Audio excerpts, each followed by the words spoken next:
Well, hello, sister. Hello. What's up? Nothing. Just hanging out with you. Exciting. I know. I'm smiling, by the way. Bullshit. That was like a cheesy grin. Cheers. Yeah. Cheers to coffee. Well, it's been a while since you and I have done an episode. Yeah. Last month, but yeah. We kind of have an idea what we want to talk about today. What do you think? Thank you for joining us. This is Kind of Broken. Hello. We're back. We appreciate you listening. And there is an episode, if you haven't listened to it already, it's called Kimi Kutsa. And I was trying to remember how the Kutsa came in. And it was from the Neighbors. Yes, the apartment complex on Forest Way. What were they? What? I was going to say, were they Japanese? I don't think so. I think they were the Hmong people.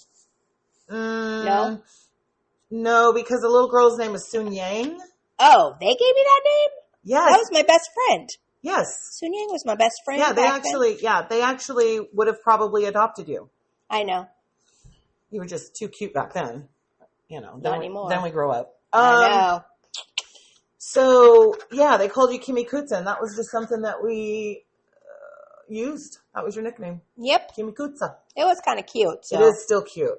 I always, even Tammy still, to this day, will call you. But it means something, doesn't it? What does it mean? I have no idea. We'll have to look it up. Okay. Maybe Tammy knows. Off the top of her head, she does. She does? Yeah. She's told you what it means? Yeah, but I don't remember. Is it cute? Kutsa meaning I don't cute? know. Something to do. Sounds close to it, like Kutsa? Kutsa? No, it means something in their language. So I'm not sure. We'll have to look it up. But anyway, Alexa, what does Kutsa mean in Vietnamese? Okay, I don't know either. So let's move on. Let's move on. So we were talking about it was a sad episode because of the babies. But we're going to jump right into, you had mentioned and said to me that you wanted to talk about on one of the follow-ups or make an episode of its own, how you said, remind me about driving a car. Oh, yeah. And getting pulled over with the two kids in the car. Yeah. What is that all about? I got pulled over. You were how old? Oh, I was 19 because Michael was a baby. She was little.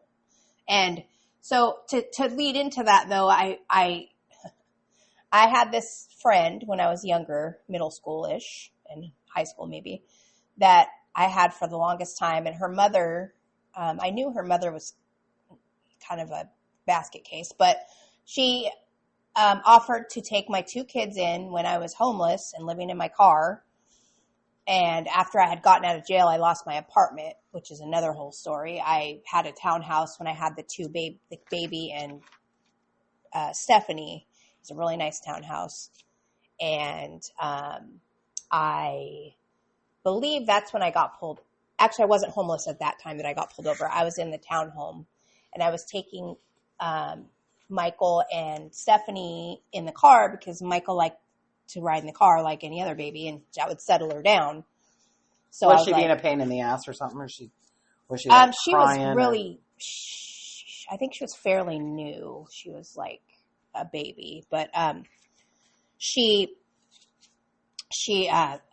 was driving and I turned from the turn lane into the second lane instead of the inside lane, and I got pulled over for that. And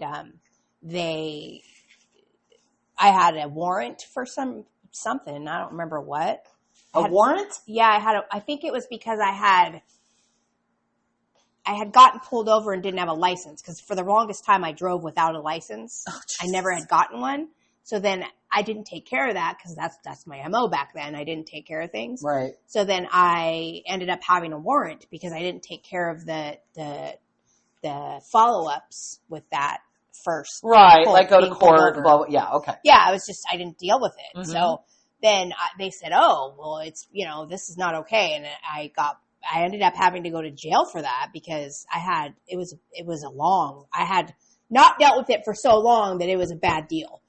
And so it ended up that was the first part of being fucked because I got pulled over, had to get my kids. Somebody had to come get my kids. I don't remember who it was that did that. My car got towed. I was poor. Like I was welfare poor.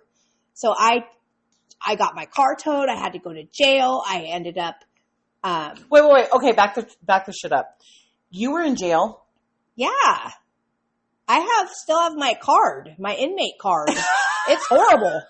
Dude, I still do. It's horrible. Anyway, it was horrible experience and I had never been to jail before that. Nothing. And it was terrifying. Been to jail after?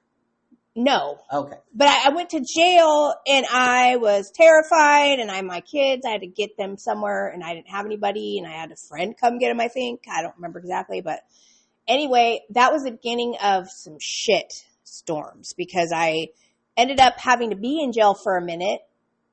And what's a minute? Like a week, I think. Oh my God. And then I don't remember exactly what happened. I could probably look it up. But anyway, I ended up being there for a while and the lady that took my kids, she took my kids because that way I don't remember what the timeline was that she took my kids, but she took my kids and had them for a little bit because when I was in jail. You asked her to take them. She didn't just take them. She offered. Okay. And then I agreed. But anyway, during my time in jail, a whole shitload of stuff happened. I wasn't able to pay. My rent was already due, I think. And so I was behind. And I had a boyfriend that he was like with gang stuff and he was doing drugs and stuff. And Mike, Michael Nolan. Yes. But anyways, he ended up getting into that scene and he got my apartment shot up. There was stuff stolen from it. Oh, the neighbors came in through the attic and stole a bunch of crap.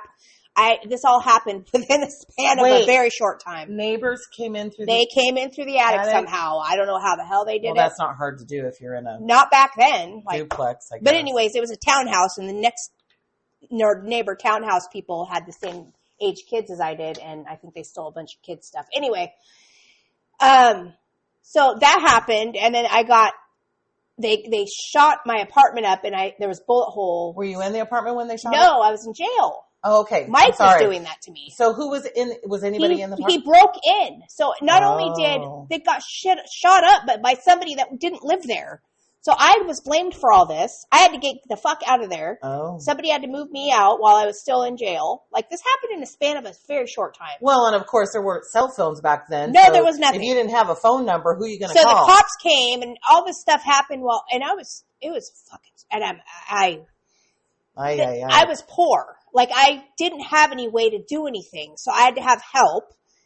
So, anyway, by the time I got out, I was homeless. I had to live in my car, which was a beat up little fucking B210, Datsun B210. I don't know if you know what those are. I had a Datsun B210. Well, I'm just saying, it was not the best thing to live in.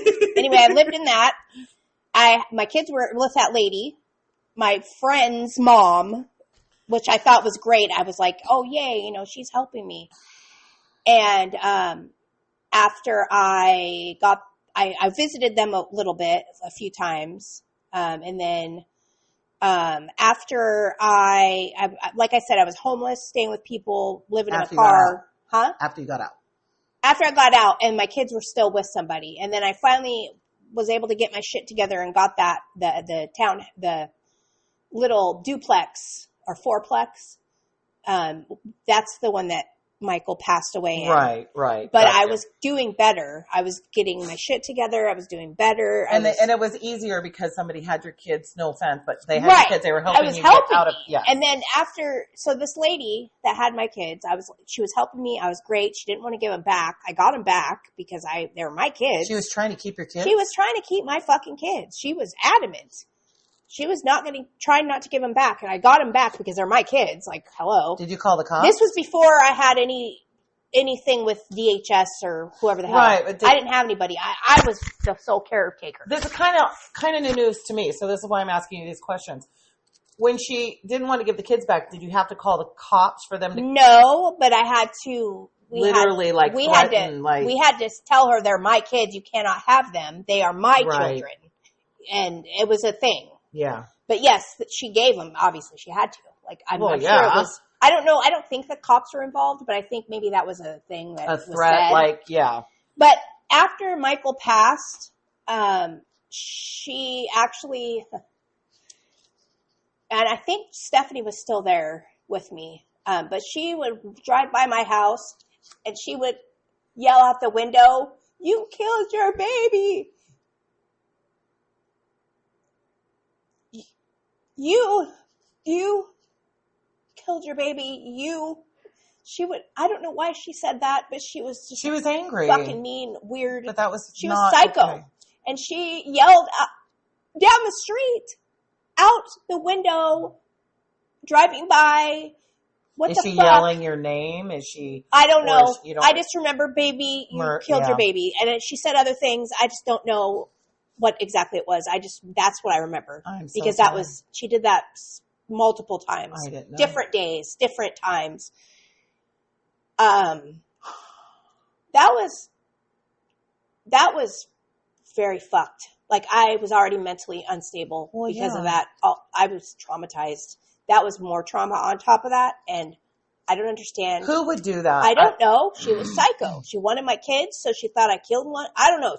I didn't have my kids. I was homeless. Maybe she thought I was a piece of shit. I don't know. I don't know. But that was one of the things I wanted to segue with, too, because we were talking about that before in the previous episode, and that really fucked me up. Like that's part of the reason why I took so long to mentally stabilize. Just because I already felt that way. I already felt that guilt of what if it happened? What if I did that? And then she said that, and it was like, what the fuck is wrong with you? She's kind of adding what the fuck fuel to the is flame. Wrong with you people? What is?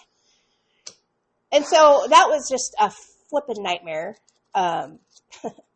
I don't think about that very much, but it's really bad. Like, I mean, I think that's why I spiraled, and I didn't take care of my other daughter. Like, I just did not do the things I did not do things right. And you were broken. I don't know if there was a right thing, but I did not do it right. And I don't know if there was a right way. There probably was if I had a team behind me or, I don't know.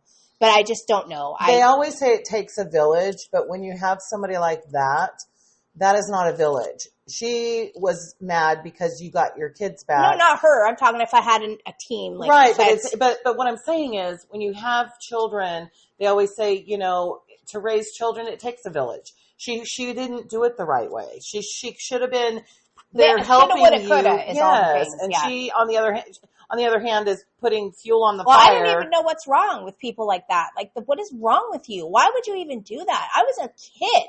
I was fucking 19 years old. 20. Yeah. No, I was 20, I think, at that time. Well, still young. But I was very immature, too. So I was technically. Anyway, it's just, I don't know what, you see people like that now all over the place on YouTube and TikTok and all that shit. But back then, you didn't see that unless you were in it. Well, but you also have to look at the fact that there wasn't, nowadays, it's like everybody has a cell phone. There's video everywhere. Right. I wish I would have had There's cameras, everywhere. So this is your story. And this had I been a little bit not poor, maybe I would have had a camera or something. You would have had one of those brick phones. Oh, cell phone. Yeah, something. Anyway, it was back in the day. So there was nothing. I had nothing. I had no proof. Yeah. I mean, my friend Teresa might have heard that. I don't know if she was out. Is that the one that lived in the same place that you said helped you? She's still, you have connection with her? Oh, yeah. Oh, nice. Yeah. Nice. She just got over cancer, oh. Pancreatic cancer, which is usually deadly. And she's a fighter. Bless her heart. So, but what I was going to say about the townhome is that, that was the beginning of the end for a while. And then, it just, all this stuff happened in such a short period of time Michael passed away at 7 months old. Yeah. This shit all happened after she was born, and all this stuff I'm talking about right now happened in a very short period of time. Within a year. I don't know how to explain that. Right. How could that? I don't even know how all that could happen in that time. Well, it's crazy to me. Things happen. But I've been homeless. I am like rich right now compared to what that was. Like that was just. I drove my car down the highway, and this car had gotten in an accident at some time before I had it. But the hood would fly up, and I'd have to look at the crack down below. And one time I had to I am not I'm not a person that does this, but I was stuck somewhere on a highway, and I was homeless. This was my vehicle. So you were living in your car. It was weird. I had to go find somebody. This big old family took me in and let me call places and get figured out. Like, it was so nice. Oh my God. It was cold. Okay. It was like, okay, let's backtrack for a second because I'm getting lost. Did you have Stephanie with you when you were living in the car? This was after. So this was after the kids were gone. No. That time was when they were with that lady and I was homeless. Got you. And you were okay. Yes. So, okay. I was never homeless after. Okay. I was, yeah. So this was shortly after you got out of jail. You were homeless. You were in the car. Yep. And she had your kids. Yep. And then this is when that happened. Like, gotcha. I was driving down the road and it flapped up and I couldn't see and it was, and then it broke. Like my car was, I don't know, it was a nightmare, that car. We've all had car issues. We all know. Anyway, it was hilarious though. Like, I wish I would have had a camera. I'm all looking up the crack underneath. Do you remember how long you lived in your car? A couple months. Oh, probably. Kim, where were we? I don't know. You just didn't want to reach out to us because Grandma was alive then, I'm sure. I have no idea. Wait. No, she was not. Okay. No. But when I lived in my apartment with Jerry, remember I was talking about Jerry being there? Where he tried to. Yes. Yeah. So he lived there for like a year, and I'm telling you, he gave me diseases and stuff. Crabs. And he did, and I still, it took him almost kissing my daughter for me to say, fuck you, get out of my face. And that's sad. And, obviously, he could live off me, and that was fine, apparently. Well, because he did. But anyway, he was a nightmare, dude. That guy, he's still a nightmare. He's still alive. He's in jail. Yeah, I know. He's in prison right now, guys. Wow, shocker. Oh, shit. Anyway. So how did you meet him? Do you remember? Yeah, remember I told you it was at the fair. Oh, that's right. Yeah, it was one of our episodes. Okay. But Stephanie was 3 when, all this stuff was happening. And I feel so bad for her. She was just a little pooper. I don't know. Okay, so she was a little pooper. So you lived in the car. The car broke down. What happened? What happened after that? Oh, you mean did you have to junk the car? Did you? No, I got it fixed somehow. Okay. I don't know how. So you still kept the car. Yeah. I don't remember when I got rid of that. I don't remember. And when you were homeless and living in the car, is that when you paid everything off that you needed to? I got my warrants and all that stuff. Oh, and I think tickets. so. Yeah. And then I got I got the duplex or the fourplex, and that was so cute. I had really cute places when I got them. That was a cute little place on Cadderlin. Mm-hmm. And then my townhouse was adorable. Remember when you came there? I don't. Remember? I have DRS, so yeah. We're not going to go there because we ended. No, we're not. But we ended up in a fight. She saw every place I lived. Amy saw them. Yes, I had some cute places. This was before I had the girl. Yes. So back to the car, though. I have to tell you, I think we might have talked about it. That's when. What? The car before that, though? The car before my first car, before the Datsun, was a Volair wagon. Okay. It was $100? $300? I don't know. It was something, my foster mother got me that car, or not got me, but I paid for it, but she finagled it. Yeah. Somebody was at a bar and was selling it, and I No, seriously though. And so I got that car for very cheap because I needed a car really bad. And, I got that car. Did you get the car without a license? Yes. Sure did. That's why later on Anyway, that car, Mike, the guy I talked about before that got my house shot up and shit, he was driving down the road in that thing when I was in jail too, and he ended up, the axle came off, and he just left it there. So that's fun. And yeah. So that's cool. So it reminds me, so do you... Let's fucking look, I swear to God. Well, you're talking to... First of all, I am sorry that you went through all that. I didn't know you were homeless, blah, blah, blah, blah. I mean, but at the same time, it reminds me, my husband and I we lived in the car for a little bit. Yeah. Yeah, see? It's not just me. Well, no, it's true. And then when we drove down to Salem, I remember this it was a kind of like a Toyota car. I remember, I can see it right now. We're driving down Kaiser Parkway. Mm-hmm. And all of a sudden I'm looking at him. I'm in the passenger seat. I look over, he's driving, and all of a sudden I see a tire fly off with a rod on it. And I'm like, what? And then the car just went, boop. That happened to you too! Yes. Hey, I wasn't in there, thank God. Oh my gosh. And so I was like, what the fuck just happened? Well, we were homeless. We were driving. We went to Salem. I think we were on our way to... My house? Possibly. I don't know. Don't remember that part. Goodness, I think my friend at the time, Kathy, and another It friend. was slow motion, huh? It was slow motion. And so my husband, thankfully, is very, what's the word? Good in it. Yes. Bind. We ended up going to the truck stop that was close to there. And we got some stuff because what we needed was the bearings were gone or something. So he needed to get some oil or grease, and he was able to put it back on. No shit. Put it back on, and then we slowly drove it to where we needed What the hell?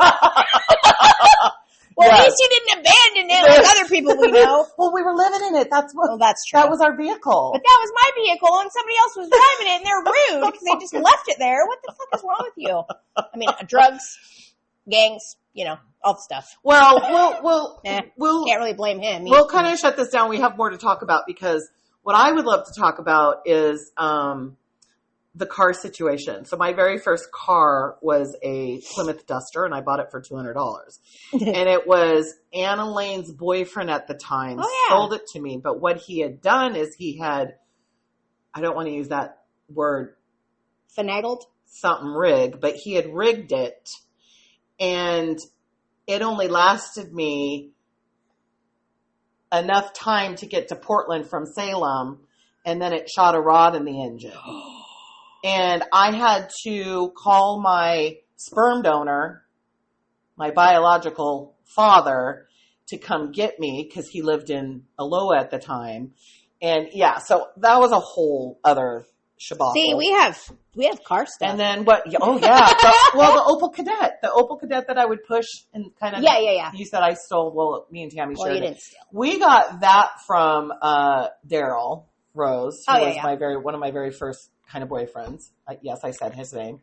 And I said one too. So anyway, the Opel Kadett was a 1971 Opel Kadett. And when we lived on Broadway, remember when we lived on Broadway? I had taken it to go somewhere, and I had pulled out of the driveway into the middle of Broadway. There was that middle lane. And I was stepping on the accelerator, and it was still running. And the car wouldn't move, and I'm like, what the fuck? I'm like 17. And I'm like, what's wrong with the car? So I get out of the car, and you know me, I'm social. So I go over, we had a neighbor that was a really nice man. I knock on the door, and I go, can you help me push the car off the road? Yeah. Just because I didn't know, and I could go back home. And so he helped me push it off the side of the road. He goes, pop the hood for me. So I pop the hood, and he goes, here, your shoestring's untied. I'm like, what? There was a shoestring, unbeknownst to us, a shoestring was tying the accelerator rod underneath. See? So the shoestring came untied, and that's why he couldn't. So he tied it, and I could drive it. Oh my fucking God! And then he goes, "Oh my God, that reminds me of the car I had." And then and by the way, hold on. And then, by the way, then he goes, well, you might want to replace this. He takes the sock out of the oil. Somebody had stuck a sock in the oil. Shut the fuck up. Same car? Oh. Same day. He was like, oh, Jesus. He's just checking it for me. And I'm like, oh my God. That reminds me of the car. Remember that Nissan Maxima I had, the red one? No. Well, it was the first manual I ever had, right? Well, the clutch was they had a nail in it to keep it working, and the nail, I didn't know anything about it till the nail split. No, it cut it. And I'm like, what the fuck's going on? I had figured it out, and I put in something else in there, but like, who the fuck does that? But you know what? This is the whole point, or kind of the... I'm out on the side of the road with my whole body underneath it, trying to see what the hell's going on. The comedic part of all of it, though, but the funny part is, and I always say this, cars back then were made solid. We could do whatever we could do to those cars, and they would still run.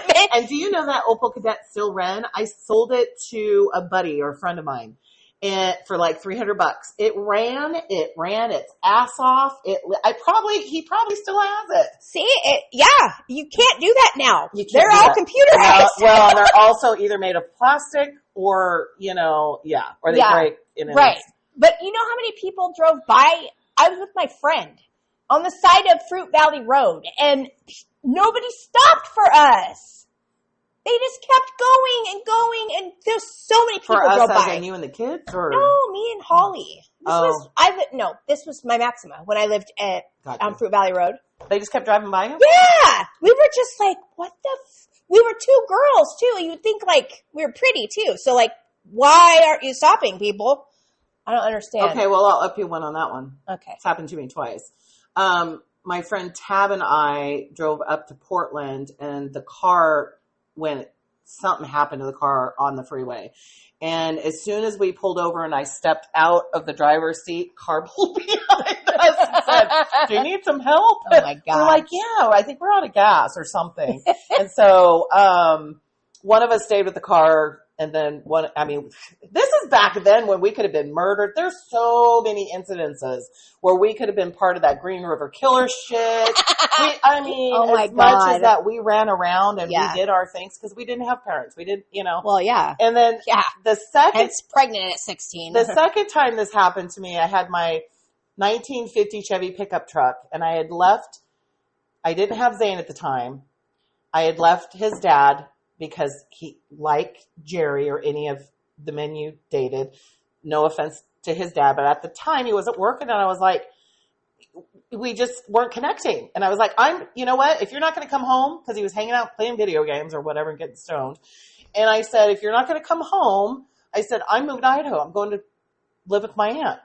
And so I took all of my clothes and I put it in my Chevy pickup, and I drove on $40. That was a lot back then. It was a lot back then because I got all the way to the Idaho border before Boise. Then I knew I needed gas, and somebody helped me. They gave me like $10 to put gas in the truck, and I thought if I could just make it over like the border, right? So I finally get there, and then it died again. But as soon as it died and I pulled over, two separate vehicles show up. One says, I'll stay with you if he doesn't mind. He had to go to a payphone and call my Aunt Betty and tell her where I was. Payphone. Listen to that, kid. But listen, I couldn't leave my truck because I couldn't lock it. Oh. It was old. So you were trustworthy. I was, people. And so. Well, you have to be. What are you going to do? This guy stayed with me. Very nice guy. Whoever you are out there, if you're ever going to listen to this, probably not. He was really nice. He stayed with me. This other guy was kind enough to go to the payphone because I wasn't going to leave. That's nice. But us being trusting like that, we could have been murdered. But also, you have to be. Look, I went to that house. Remember when my car, I don't know if it broke or whatever. Yeah. And I went to that house. I didn't know those fucking people. That's not okay. Well, I had 50 kids, so I'm sure it was fine. But what do you do? I mean, the thing is, right? You have either this choice or this choice, and usually it's the fix the car and get going choice. Yes. So I always made sure I had at least a quarter in my pocket to make a phone call. And I always kind of knew where the payphones were. There was always a payphone downtown when I would always be home before dark, but I would always call Tammy and I would say, hey, I'll be home, but it'll probably be right before 6 or whatever, blah, blah, blah, blah, blah. I'm at the bus stop. I'm downtown hanging out with my friends, whatever. It's just weird thinking about this now. It's interesting. It's very interesting. But I'm glad I got to segue on some things because it was bothering me that I left some things out and I'm proud of you for actually talking about it. And I'm sorry about talking about, I said dead baby and stuff like that. I just, it's now it's been a long time and I don't mean to talk like that harshly. That's not what I mean to do. But it wasn't even you saying dead baby. It was somebody screaming. No, right. But I said that before when I was talking about resuscitation and stuff. And I don't mean to be harsh or not feeling insensitive. I felt it. Trust me. I don't have I'm not in that anymore. It's a thing that happened and I miss her and I love her life, and but I can't, you can't go back. I can't, I'm not grieving anymore as much as I was. I am always going to grieve, but I'm not in that state of mind. Right. So I can talk about it in a different way. I just want to reiterate that with our listeners. Yeah. To make, I seem unfeeling, but you don't understand. No, if they could felt see it, so much. Yeah. It's crazy how much I don't. But look at the growth you've done. Look at where you're at now. And this is the thing. When we lose those that we love, there's always going to be a place in our hearts for them, regardless of how long it is. And you'll always think about her. You'll always love her. You'll always. But if you've ever seen the shows where there's people that break, that was what happened. You broke. I was not okay. Yeah. And I don't know how I took care of a child for however many months that was. And you were young yourself. I was like 6 months taking care of her. Well, 5, 4, I don't know. During the summer, I took care of her over the summer after she passed, and then I don't know. It was just a bad deal. But you were under the age of 20 with 2 kids. That is. You're a baby yourself. I did pretty good a few times. But it just went backwards. Yeah. I don't know. But anyways, that was my story. I have more probably. Well, thank you for sharing. I know we went from serious to hilarious to serious. That's our life. Yeah. Welcome to Kinda Broken. Yeah. Anyway. Hence the name, sir and ma'am. Well, thank you for listening. And, We'll see you next time. Sorry about the gap. Sorry about the chatter. I think we need to maybe try to do an episode without coffee. No. That is uncalled for, ma'am. All right. Tapping out. All right. Bye.